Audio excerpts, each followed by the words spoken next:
কিছুদিন আগে সিম ফ্রোজিং করার আমি একটা ভিডিও দিয়েছিলাম।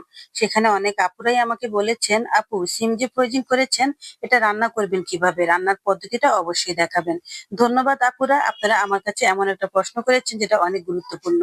আজকে আমি ফ্রোজিং সিম কিভাবে রান্না করি তেমনই একটা ভিডিও আপনাদের সাথে শেয়ার করব। আসসালামু আলাইকুম, কেমন আছেন সবাই? আশা করি ভালো আছেন। আলহামদুলিল্লাহ আমিও ভালো আছি। আমি প্রথমে একটা বাটি থেকে সিমগুলো নিয়ে নিয়েছি যে কটা আমার প্রয়োজন। বাকিটা আমি তাড়াতাড়ি করে আবার তুলে ফেলেছি। কারণ এটা বাহিরে রাখলে আমার বাকি সিমগুলো নষ্ট হয়ে যাবে। তো যাই হোক, তারপর আমি যে কটা নিয়েছি সে কটা একটু পানিতে ভিজিয়ে দিলাম। আর এখন যখন একটু নরম হয়ে গেছে তখনই আমি সিদ্ধরাটা টেনে টেনে তুলে ফেলছি। আর এটা ফেলে দিতে হবে।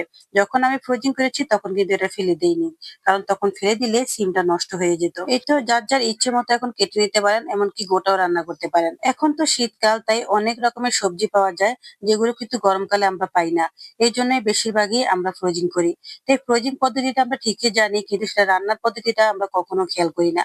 এতে করে হয় কি, যখন আমরা রান্না করতে যাই গরমকালে তখন আমাদের খেতে আর ভালো লাগে না।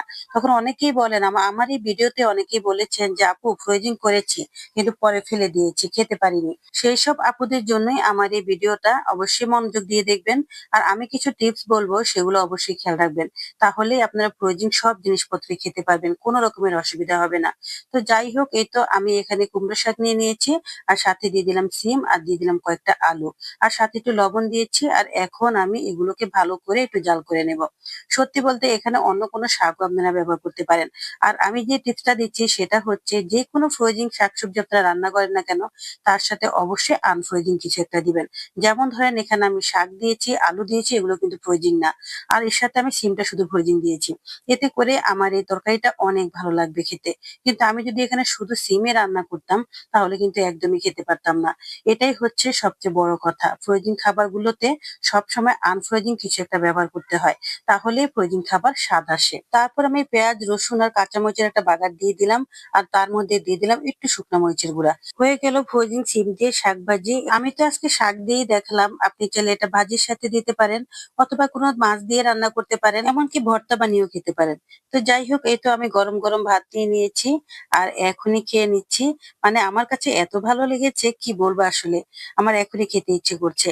আমরা সাধারণত সিম যেভাবে রান্না করি যেমন হয়, ঠিক তেমনই আছে। আর এই দেখেন বিচিগুলো কিন্তু একদম গলে গেছে। আসলে আমরা শীতকালে যে মজার মজার সবজিগুলো পাই, এগুলো গরমকালে পাই না। এই জন্যই আমরা একটু ফ্রোজিং করি। আর যে জিনিসগুলোর বেশি দাম হয় গরমকালে, শীতকালে অনেক সস্তা থাকে, সেটাই আমরা ফ্রোজিং করি। যেমন ধরেন কাঁচামরিচ, টমেটো, এগুলো। তো যাই হোক, এই ফ্রোজিং সিম দিয়ে শাকভাজিটা কেমন হয়েছে অবশ্যই কমেন্ট করে বলবেন। আমি তো খাচ্ছি, আমার বাচ্চারাও আমার কাছ থেকে চাইছে। লাস্টে দেখবেন আমার ছেলেও আমার প্লেটটা নিয়ে গেছে, ও খাওয়া শুরু করে দিয়েছে। এত ভালো লেগেছে। বাচ্চারা তো শাক খেতেই চায় না, আর ফ্রোজিং সবজি দূরে থাক। কিন্তু আমার বাচ্চারা ফ্রোজিং সবজিও খেয়ে ফেলে। কারণ আমি এতটাই মজা করে রান্না করি।